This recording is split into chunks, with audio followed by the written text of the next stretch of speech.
Hola, buenas tardes. Bienvenidos a una nueva edición de Monográficos TDAH Vallès.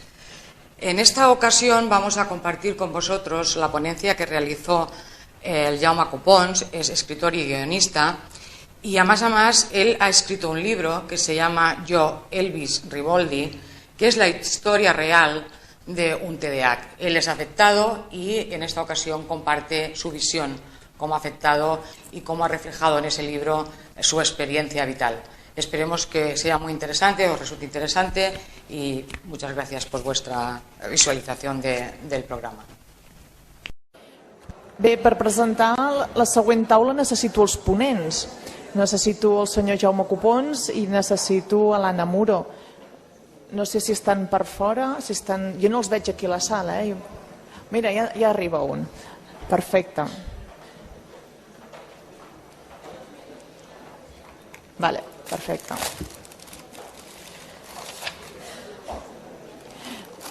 Mentre els ponents es van pujant aquí a la taula, la veritat és que a mi també m'agradaria felicitar aquesta associació. Fer 10 anys no és fàcil, però sobretot no és fàcil quan estem parlant d'una associació sense ànim de lucre. Per tant, una associació que a més viu en la seva pròpia pell el que és el dèficit d'atenció, però que no s'oblida ni dels nens i nenes que tenen TDAH, ni dels pares, ni dels professionals, ni de la resta del col·lectiu de mestres també, i tampoc es va oblidar el síndic de Greuges. Realment ahir en la taula inaugural teníem aquí una gran representació. Una associació que viu en la seva pròpia pell també el que és la impulsivitat, però en aquests 10 anys ha sigut una constància i un hàbit continu en perseverar en tots els seus objectius d'informació, de conscienciació, de divulgació i de formació. I esperem que per molts anys més, no, Anna? I el Juan, que també el tenim per allà, esperem que sigui això per molts anys més. No sé si sou conscients del que mou la vostra hiperactivitat, però us prometo que des d'aquí, veure aquest auditori, a mi em fa por. I això és una cosa que heu aconseguit amb molts dies d'esforç i moltes reunions. És per això que crec, de veritat, que la hiperactivitat no només té efectes negatius, sinó que realment en molts moments té fortes recompenses. I és per això que us voldria demanar a tots vosaltres un fort aplaudiment per a aquestes persones capaces de cada any emprendre això un any darrere un altre. Moltes gràcies.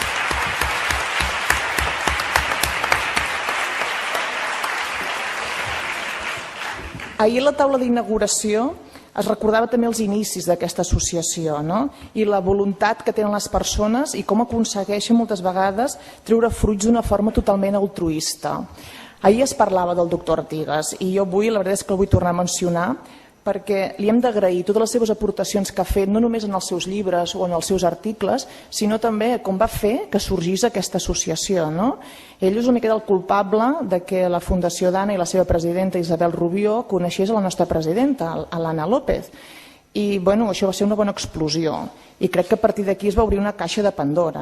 S'hi van sumar el Vicenç, el Francesc, la Mònica i van fundar el que és l'associació. I en aquest any es devien avorrir molt, perquè no només van fundar l'associació, sinó que a continuació van fer la primera jornada i la segona jornada en el mateix any.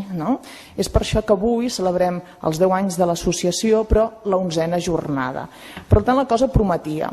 Hi ha molts més noms que han format part de l'associació i que és impossible llegir-los tots, però que jo penso que sí que val la pena fer referència a altres persones que han contribuït, com va ser la Maria Elena, la Feli, la Montse, l'Olga, la Carme i la Caral, que encara estan actualment aquí al peu del canó. I és per tots ells i per l'esperit de col·laboració que sempre respira en aquesta associació que us torno a demanar i ja per últim un altre fort aplaudiment. Moltes gràcies.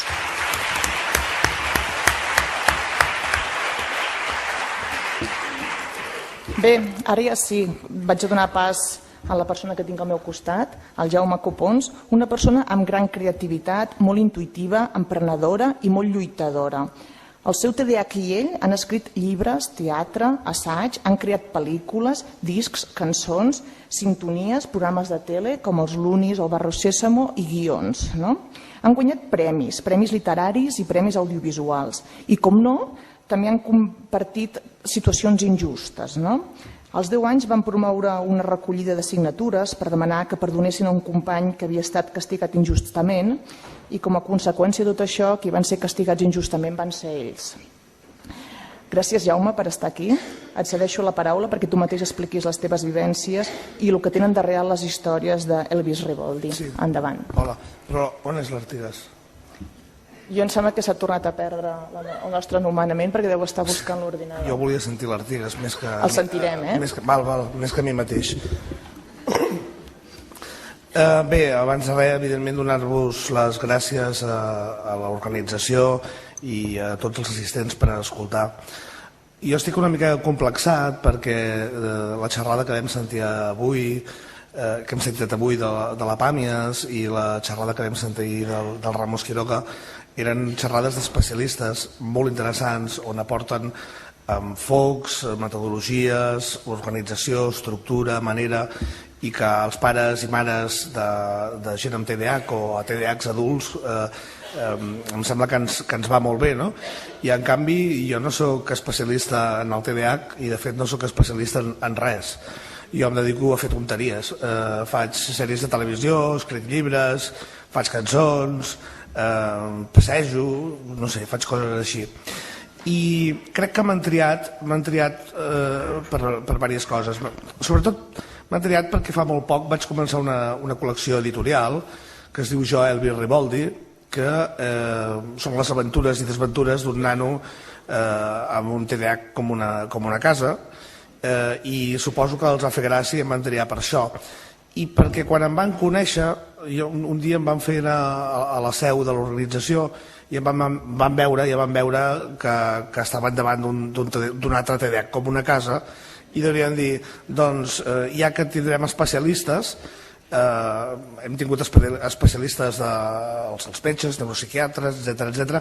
I després em sembla que venen unes mares, que aquestes són les macroespecialistes, doncs dec estar aquí com a exemple de pacient.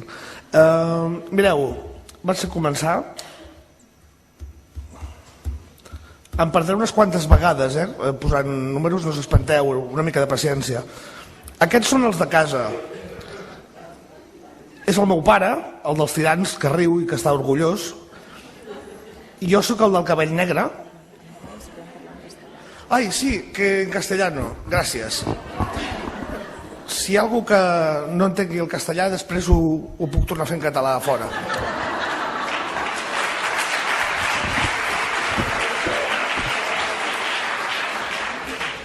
Bien, como decíamos, 4 generaciones de TDAH.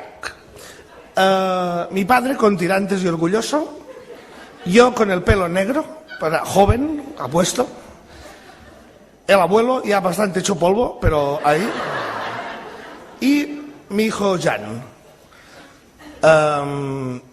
Això són 4 TDAHs com una casa. Jo vaig descobrir-ho... Perdó. És que al ser TDAH... Yo lo descubrí cuando, más o menos a los 38 años, cuando el doctor Artigas, que luego también saldrá en estas fotos, diagnosticó a mi hijo. Y fuimos ahí, el chaval con una depresión de caballo, soy tonto, no sirvo para nada, no entiendo nada en la escuela, los demás niños hacen cosas, yo no. Y nos dijo esto, ¿no? Que el chaval sufría un trastorno de déficit de atención y hiperactividad. Es ese momento en que te hundes y piensas, Dios mío, ¿esto qué es? Y entonces Artigas nos lo explicó, y no solo nos lo explicó, sino que nos dio biografía, y lo hizo muy bien porque fue de libros muy sencillos a más difíciles, y no solo entendí lo que le pasaba a mi hijo, sino que entendí lo que me había pasado a mí toda la vida y lo que les había pasado a todos estos. A mí, por ejemplo, como ya soy muy viejo, cuando yo era pequeño no existía esta nomenclatura, ¿no? Pero he apuntado algunas de las cosas que decían algunos de mis profesores. Decían que era un niño difícil, un niño problemático, un niño despistado, nervioso, raro y también un imbécil. Y me pusieron esa etiqueta que que todavía no me he podido sacar de encima. Ayer comentaba con gente aquí mismo que hace un par de años, me encontré con un viejo profesor por la calle, me llamó y fui a verle, hombre, señor Liébana, ¿qué tal? Y me dijo, ¿sabes que hay uno que se llama exactamente como tú, Jaume Copons, que escribe y hace series de la tele? Y le dije, ahí fue el momento de gloria, ¿no? Le dije, señor Liébana, ¿está preparado, señor Liébana? Soy yo.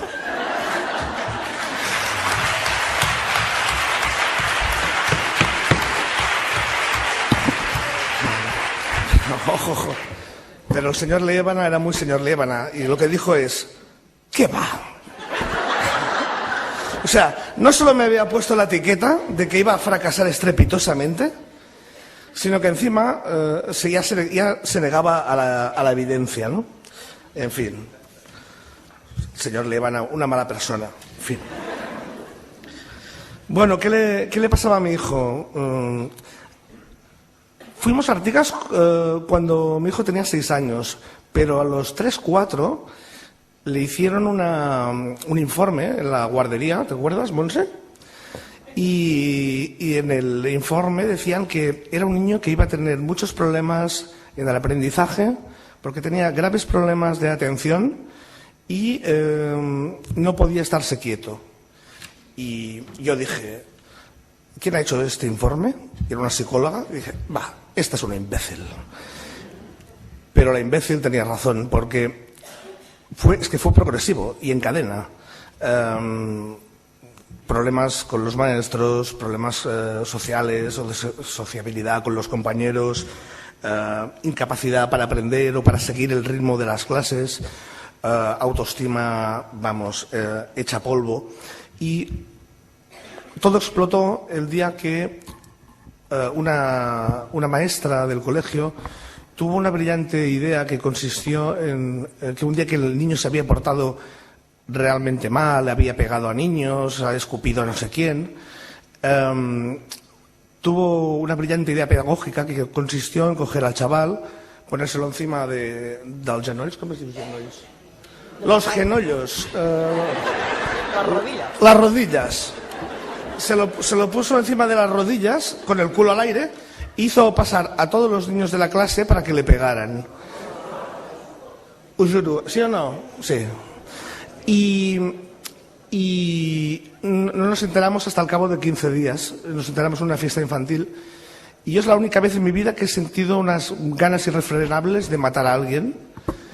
Después también me pasó la idea de ir al departamento de enseñamiento y liar un pollo, pero persistía sobre todo la idea de matarla. No lo hice, gracias a Dios, pero aquí la tenéis. Jennifer, directora de la escuela, experta en deportes de contacto, y sus alumnos la temen. Y la temen por ser finos, no por decir otras cosas. Bien, llegamos a Artigas y ahí la verdad es que empezamos a calmarnos porque saber qué te pasa, qué ocurre, qué soluciones hay o qué paliativos hay, sin duda es el camino para empezar a arreglar las cosas, las que se pueden arreglar. Y las que no se pueden arreglar, inventarse estrategias y otras movidas que te permitan tirar para adelante, ¿no? ¿Dónde estás, Artigas? Aquí. Este es Artigas. Cuando lo conocí te llevaba el pelo más largo, pero es Artigas. Y el otro es Artigins. Es el doctor que aparece en los libros de Elvis Riboldi. Bueno, yo quise hacerle un homenaje, ¿no? Claro, Julve, que es el dibujante de estas novelas gráficas, no lo conoce solo a través de las cosas que yo le he explicado, ¿no? Y lo dibujó así, ¿no? Que es una barreja entre Artigas, Woody Allen y Art Garfunkel de viejo. Pero está bien.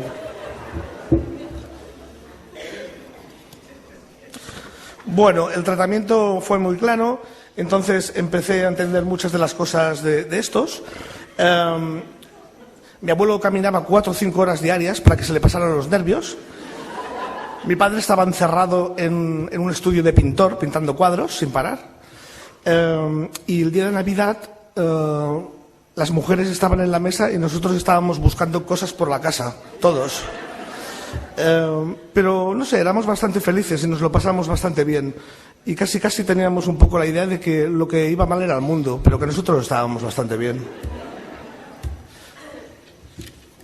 Bien, desde que supe esto de hiperactivo y que resultaba que yo no era imbécil, sino que era hiperactivo y tenía problemas con la atención y tal, bueno, también empecé a replantear cosas, ¿no? Yo ya había creado estrategias yo solito. Por ejemplo, las gafas, ¿no? Yo pierdo 2 o 3 gafas al mes, pero tengo 2 en el coche, 2 en casa, 2 en el estudio. Todo el mundo tiene llaves de mi casa, porque así cuando las pierdo le digo, dame las llaves. Y llevo una camisa en el coche también, porque me tiro un par de cafés por encima cada día. Pero no sé. De todas maneras, nunca dejo de sorprenderme, porque tanto con Pamias como con Ramos Quiroga, os lo digo de verdad, cuando ponían las listas, yo tenía que decir yo, porque era todo, ¿sabéis? Es decir, de los 18 años que me saqué el carnet a los 24, tuve tantos accidentes de coche que había un señor que llevaba una grúa en el Bergadá, que cuando me venía a buscar me decía, ¿qué tal la familia, Jaume? Sí, absolutamente bestia, ¿no? Pero todo, lo del trabajo, lo de los porros, todo. Sí. Trabajaba muy cerca de aquí cuando era más joven que ahora. En Montcau la Mola, en una escuela que hay en Matadepera, ¿no? Y el día que me hicieron fijo, me fui a casa y estuve llorando desde que salí del colegio hasta que llegué a casa, ¿no? De pensar que bueno, que me iba a quedar allí y que, no sé, maneras de funcionar absolutamente diferentes. Bueno, la cosa es que a la que hubo esta movida con mi hijo, que Artigas lo detectó, sentí la necesidad de empezar a meter hiperactivos en todo lo que hacía, en las series de tele, en los libros, y solo he cogido algunos, porque es que he metido tantos que es una locura. Por ejemplo, Los Algos, que es un programa que hicimos para hace 4 o 5 años, el verde, este verde, se llamaba Keo, y era, vamos, totalmente hiperactivo. Y también en los Lunis metí a Lucho, totalmente hiperactivo, y encima pasado de vueltas totalmente. Nunca se dijo explícitamente son hiperactivos. Pero los guionistas que trabajan con la Biblia, que es el documento donde se explican los personajes, cómo evolucionan, qué hacen y qué dejan de hacer, tenían absolutamente claros no solo que eran hiperactivos, sino que me dediqué a fotocopiar manuales, que algunos citados hoy, guías, para que tuvieran referencias claras de qué les pasaba a estos personajes o qué no. Después di un paso hacia adelante y ya lo hice explícito. Escribí el Encara tallada i els altres y coloqué un personaje, Uriol, que era super TDAH, y era un chaval diagnosticado, pero como no quería estudiar y no sé qué, su hermano mayor se inventa un rollo de super TDAH y el chaval lo sigue y en fin. Y después quise dar un paso adelante, ¿no? Es decir, buscar un personaje donde la hiperactividad fuera central y además que se convirtiera que fuera un héroe, ¿no? Y no era tanto, evidentemente, reivindicar la hiperactividad, ¿no? Como vamos a ser todos hiperactivos, sino como poner de manifiesto la hiperactividad existe, estos niños existen, y está bien que alguna vez aparezcan de una manera positiva.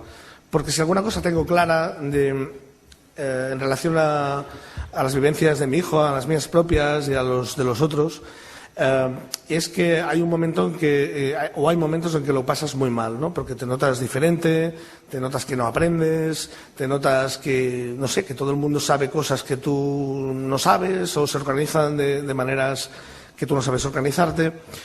Y pensé que era bueno, ¿no? que los chavales estos tuvieran un referente. Y entonces me junté con estos, ya sé que todos son muy raros, pero bueno.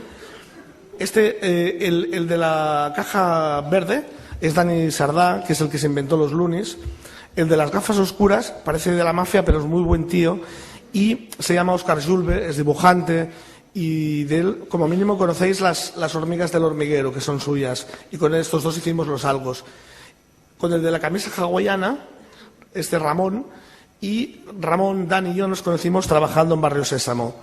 Y el de abajo es un actor que es de Jordi Bagaria, que además es Premio Nacional de Teatro, que se ofreció a hacernos de Bono Vidari. En vez de firmar Jaume Cupons, no sé qué, no sé cuántos, hemos firmado Bono Vidari. Bono por el cantante de U2, y Vidari en realidad es una voz vasca que quiere decir zorro, pero la gente cree que es italiano y los periodistas escriben el autor italiano Bono Vidari. Y dices, venga. Bien, y entonces es cuando nos inventamos Elvis Riboldi. Me he equivocado y he puesto la portada de un libro que saldrá en Navidad, pero bueno. Elvis Riboldi explica la historia de este chaval y la explica desde el principio, en ese típico momento que todo el mundo está enfadado con él, porque claro, todo lo hace mal, todo se le rompe, todo el día hay broncas continuas con padres, madres, amigos, vecinos.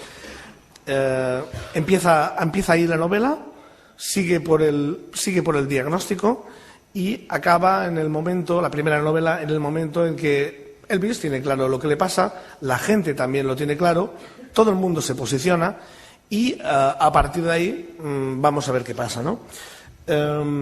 Os explicaré luego un poco los personajes y tal, pero en Elvis Riboldi es una novela gráfica.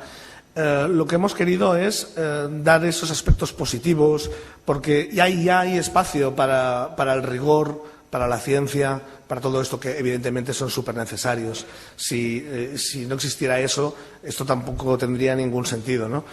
Pero no nos cortamos de un pelo. Primero porque los cuatro autores somos bastante gamberros y segunda porque nos gusta que pese a la locura que respira Elvis Riboldi, el lector, sea niño o sea adulto, vea claros distintos posicionamientos, ¿no? Estas dos páginas las cogí porque es el momento en que Elvis ya ha sido diagnosticado, la gente de su alrededor empieza a oír hablar por primera vez de hiperactividad, de todo esto, y cada uno se posiciona, ¿no? Y en fin, hay de todo, ¿no? Desde esta chica con brackets que dice será hiperactivo pero es monísimo, hasta el niño repelente de la clase que dice los niños hiperactivos son tontos y desagradables. Esto es lo que dice mi padre. Y también me dice que no te puedes fiar de ellos porque por su culpa las clases se retrasan y no aprendes nada. Creo que los hiperactivos no deberían existir. Esto es bestia, ¿no? Pero esto existe. Esto existe. Cuando nos pasó, viniendo ya del diagnóstico de Artigas, los siguientes días que íbamos al colegio encontramos a una madre ex amiga y en un momento aquello que estás tubet o blandito, le dices, hostia, ¿sabes? Es que mira, le han detectado esto de la hiperactividad y tal, y a ver cómo lo vamos. Y salta la ex amiga y dice, ¡ay, qué fuerte!, ¿no? Dices, pues ahora el ritmo de la clase va a bajar la tira. Y dices, hostia. Pero gracias a eso nos libramos de todos los padres de los amigos de mi hijo. Y te sientes súper liberado cuando no tienes que ir a custalladas, ni a bares, ni nada.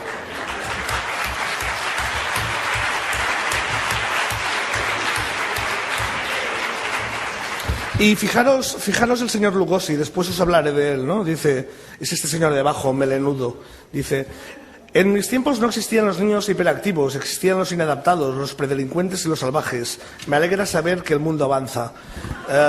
Claro, pues sí, el mundo sí que avanza, ¿no? Y si hay gente pues como Artigas, como Pamias, como Ramos Quiroga y como toda esta gente que trabajan, que estudian, que buscan, que tal, pues probablemente las cosas vayan mucho mejor. Bien. Cuando montamos Elvis, lo que quisimos hacer fue este chaval horroroso. Os he puesto las contraportadas, ¿no? Porque, para que os hagáis una idea, dice, ya lo leéis vosotros, ¿no? Es que a mí lo de leer el PowerPoint me da... Pero vamos, que lo rompe todo, ¿no? Es un chaval que en el primer libro se carga casas, coches, relojes de lujo, ¿no? El repelente ese que dice que los niños hiperactivos no deberían existir, le dice, mira, un Rolex. Y el otro le dice, a ver, déjame el Rolex. Y se lo rompe, ¿no? Y Lagunilla le dice, has roto este reloj que era irrompible, ¿no? Y no sé qué le dice, pero burro, eso es un argumento de venta. Es un libro un poco raro, porque hay gente, yo creo que está gustando mucho, y una cosa que me gusta mucho a mí es que por primera vez en mi vida consigo escribir una cosa que gusta a gente de 6, 7, 8, 10, 15, 20, 30, 50 años. Esto no me había pasado nunca. Cuando hicimos los lunes, el director de Televisión Española, que era un poco tonto, por eso era director, nos pidió un programa infantil de niños de 0 a 12 años. A 0 años, todo el mundo sabe que los de 0 años no ven la tele. Y los de 12 años están más cerca de revistas como Interview, por no decir otras cosas, que de los lunes, ¿no? Y evidentemente después los datos, como las gráficas esas, yo nunca las entiendo, pero me las pasaban y nos quedábamos a los 7 años, que era lo lógico.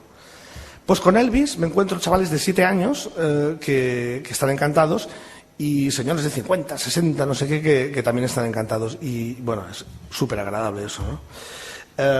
Esta es la otra portada de otro de los libros, ¿no? Donde, bueno, montan un restaurante chino en Icaria, que es el pueblo donde vive Elvis, y hace una apuesta con Lagunilla, el niño ese repelente, y mete la mano en la pecera del restaurante chino, con la mala suerte de que una langosta le pilla un dedo, en fin, cae toda la pecera, inunda el restaurante, la gente cae por los suelos, bueno, en fin. Son animaladas una tras otra, pero con un trasfondo, ¿no? Y el trasfondo es ese, ¿no? Seamos capaces, por lo menos un rato, de reírnos de nosotros mismos, pese a lo que nos ocurre. A veces es doloroso, fuerte, difícil de llevar, con momentos muy jodidos. Pero si tenemos ese rato, ¿no?, que somos capaces de distanciarnos un poco y reír, probablemente será agradable para todos. Construimos un mundo alrededor de Elvis. Estos son los padres, Leónidas e Irlanda. El padre es pastelero, tiene una pequeña pastelería, la madre es cartera. Estos dos están flipando. Todavía ya les han dado el diagnóstico, pero todavía no acaban de tener claro qué está pasando, ¿no? Y el padre de Elvis se medica, no para de tomar pastillas, ansiolíticos, antidepresivos. Y hace poco en Madrid, en una promoción, me decían, ay, pero es que es muy fuerte, ¿no?, el padre de un personaje que se medique. Y yo pensé, sí, vete a cualquier casa el día de Navidad y pregunta en la mesa cuánta gente toma pastillas ansiolíticos, depresivos y tal, ¿no? Y aparte, evidentemente, casi genéticamente está claro que es un TDAH. Este es Boris. Boris es amigo inseparable de Elvis, es un genio, es un chaval con un coeficiente intelectual súper alto, es pakistaní, y está inspirado en un amigo de mi hijo que se llama Sunte Yao, que es el amigo íntimo de mi hijo y que es todo lo contrario que él. Es un tipo que no se mueve, que habla muy poco, que es muy tranquilo, que es muy reflexivo y forman la extraña pareja, pero entre ellos se entienden perfectamente, no hay ningún problema. Es tanta la diferencia que tengo una hija de 6 años que un día me vino y me dijo, papá, ¿Yao es una estatua? Y dije, ¿qué dices? Dice, es que no se mueve. Claro, me imagino que comparaba con su hermano. Esta es Emma. Yo creo que estos dos se gustan, Pero claro, están en ese momento, en esa edad, que Elvis no para de molestarla, le pide los lápices. Elvis come lápices y gomas. Es el típico que le dejas un boli, ¿sabes? ¿Sabes aquel que te lo lleno de babas y todo arrugado? Elvis, entre otras cosas, es eso. Esta es Lagunilla y el padre. El padre es el rico de Icaria, del pueblo. Es un ser absolutamente despreciable, repugnante. Inspirado en parte en la madre esa que os he contado antes, que me dijo lo de ¡ay, bajará el no sé qué! Bueno, Jennifer, ¿qué decir de Jennifer? Jennifer es un desastre. Pero existen los desastres. Todos hemos tenido y vamos a tener grandes maestros y profesores médicos, policías desastrosos. Y Jennifer forma parte del desastre. Jennifer es el señor Liébana. Jennifer es esta persona que tienes 5 años y te dice tú has fracasado y ya está, y de aquí no la vas a sacar. Esto como es muy duro, ¿no? Porque vas a explicar una y otra vez a los profesores de tu hijo qué le pasa exactamente, qué tal, y en ocasiones ves que dicen que sí y los miras bien y piensas no estás entendiendo nada y ni lo vas a entender. Y eso es una parte dura, ¿eh? Y después no, ¿eh? Después hay gente muy potente que ayuda, que entiende y que si no entiende ya se preocupa de entender y afortunadamente son los más. Pero Jennifer existe, ¿eh? El señor Lugosi es ex hippie, corresponsal de guerra. Al final del primer libro es él quien dice, oye, vamos a ver a Artigas, que le eche un vistazo a este chaval, y se descubre que él cuando era pequeño, no le dijeron que era hiperactivo, pero le decían que nunca haría nada, que sería un imbécil, un idiota, bla, bla, bla. Bueno, estos son Artgins y Lugosi en el momento que le dice, oye, échale un vistazo a este, que es que... dice, ya he visto que es muy movidito, y el otro le dice, no lo sabes tú bien, porque se acaba de cargar 1.000.000 de cosas, ¿no? Tenemos las opiniones. Estos son, bueno, son flyers y cosas de la obra. Esta es la segunda parte, Elvis y el restaurante chino. Sí. Doctor Artigas, he estat parlant de vostè. Ara el busco, l'he tret aquí amb una foto, perquè he explicat quan vaig venir a veure'l amb el Jan, que anàvem espantats perquè no sabíem què li passava, i que després en la novel·la que vam fer vam decidir dir-li Artgins en el metge de l'Elvis, no? Y evidentemente doncs, era como un homenaje y en agradecimiento, ¿no? Porque ese es un momento un poco especial y duro, y encontrar a alguien que te cuenta las cosas bien contadas. Yo me acordaré siempre, ¿no? El día que, iba a decir Artgins, el día que Artigas le contaba a mi hijo con 6 años y medio, ¿no?, qué le estaba pasando, ¿no?, y cómo le hablaba, y que el otro le entendía perfectamente y le decía cosas como, bueno, de hecho tu padre también es bastante nervioso y tal. Yo estaba allí tocando cosas.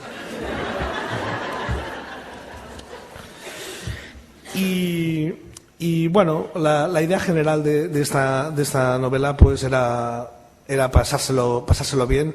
Por eso además la escribí entre 4, porque quería que fuera un proyecto a largo plazo, que hiciéramos, hemos escrito el 1 y el 2, esta semana pasada acabamos el 3, la que viene empezamos el 4, y yo me lo paso bien, y mi intención sinceramente es pasárselo bien, ¿no? Cuando llevamos 15 días que había salido el primer número, yo estaba hablando con un empresario del mundo cultural en Barcelona y le decía que, bueno, ya nos habíamos tomado alguna copa, pero le decía que me daba igual si se vendía o no se vendía el libro, pero que yo notaba que había hecho algo que estaba bien hecho, potente y que ayudaba, ¿no? Y me mira y me dice, Copons, dice, no solo eres hiperactivo, sino que eres un poco tonto. Y pensé, bueno, a lo mejor sí, ¿no? Pero al cabo de pocos días me fui a Madrid a hacer promoción del libro y estaba en televisión, en Radio Televisión Española, en la radio de hecho, y me hacen una entrevista muy bien hecha. y cuando acaba el tío cierra el micro y se me pone a llorar. Y yo, hostia, ¿qué te pasa? Y me daba las gracias. Y, ¿qué pasa? ¿Qué pasa? Y se ve que le habían diagnosticado TDAH, ¿no? a su hijo hacía muy poco. Estaba en ese momento de ¿qué está pasando? Y me decía que la novela le había ido muy, muy bien, porque en ese momento de súper agobio, pues él con su hijo leyéndola habían reído, se lo habían pasado bien y habían, por lo menos, creado una cierta distancia que a veces hace falta, ¿no? para enfrentarse a esas cosas. Y nada, que muchas gracias por no escupirme, ni tirarme nada, ni nada. Y a ver si podemos escuchar a Artigas, que es el que sabe, de verdad.